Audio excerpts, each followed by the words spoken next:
Inbreeding has played an important role in shaping human history. Neanderthals did so much of it that as a species they became 40% less reproductive than humans. This helped cause their extinction, allowing you humans to become the one single dominant humanoid species on Earth. That might sound great, but before dying out, Neanderthals interbred with ancient humans. So even today, modern humans have some of their terrible inbred DNA, and it still causes serious health defects. You humans have had thousands of years of bad health, just because your ancestors couldn't resist some Neanderthal love. But although Neanderthals went extinct, inbreeding did not. Many of the most influential figures from history have been savagely inbred. In most cases, they were not inbred to the point of danger, but looking back, there are some who seem more Martian than human.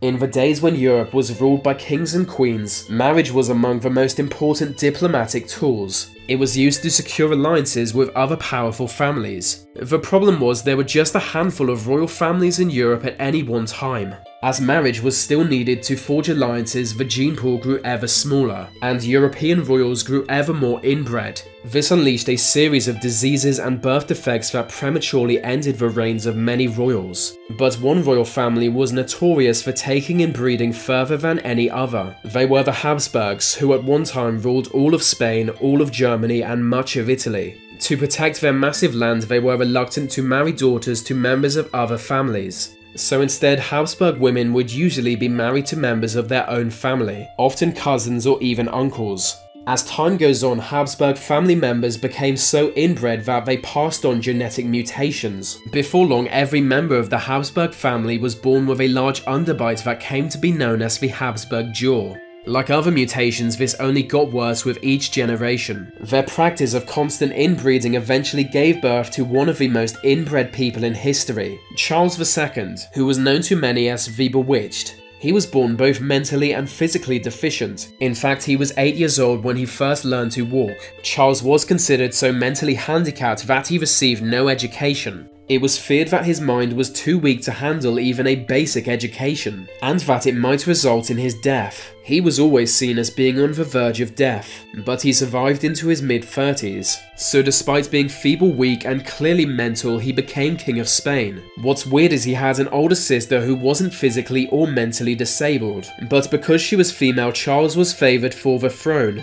That can't have been good for her self-esteem. She went on to marry another family member, so we can only imagine how crazy inbred her children were. But anyway, Charles was so mental he had dead family members exhumed so he could look at their corpses. He was unable to have children and eventually died without an heir. As Charles was so freakishly deformed, an autopsy was done on his body, and what it found was just disturbing. He had one testicle that apparently was black as coal. His heart was tiny and there was not one single drop of blood in his body. His intestines were rotten and his head was full of water. He was basically a zombie. An inbred Austrian zombie, the most terrifying of all creatures.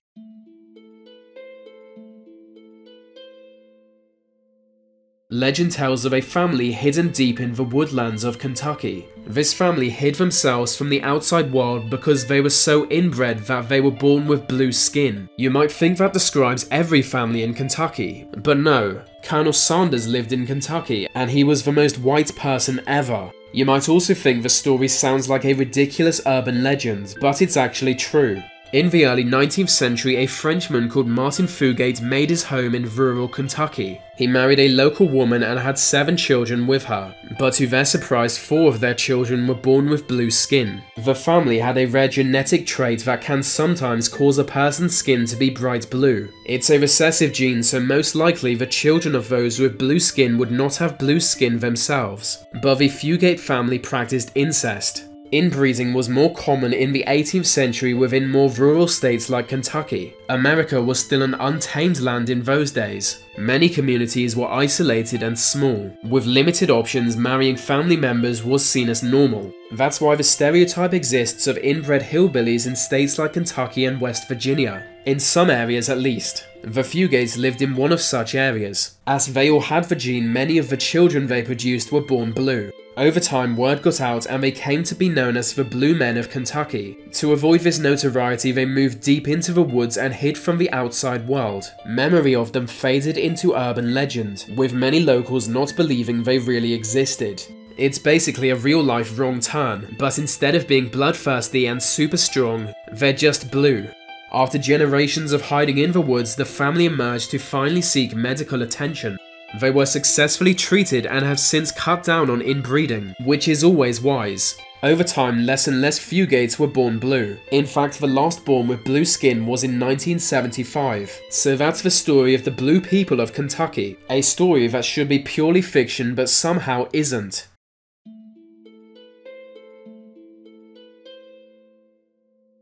Long before the Fugates and HABSBURGs even existed, there was a family who used inbreeding to maintain numbers. They were the pharaohs of ancient Egypt. Pharaohs ruled by divine right, being seen more as gods than humans. This was where they drew their authority to rule over Egypt. Ruling pharaohs were seen as the embodiment of a sky god who ruled heaven. With this association, he held absolute power within Egypt. But there was a downside. As they claimed to be gods on earth, their blood was seen as special, and so they were reluctant to marry outside the royal family, fearing it would dilute their holy blood. Marriage between siblings came to be common practice. It was seen as an okay thing to do as the goddess Isis married her brother. Generations of emulating this led to royals developing strange genetic mutations. The most notorious example is Tutankhamun, who had a large overbite and club foot that forced him to walk with a cane. His parents were brother and sister, and their parents were also related. Many close relatives of Tutankhamun are thought to have been massively deformed and died young, just as he did.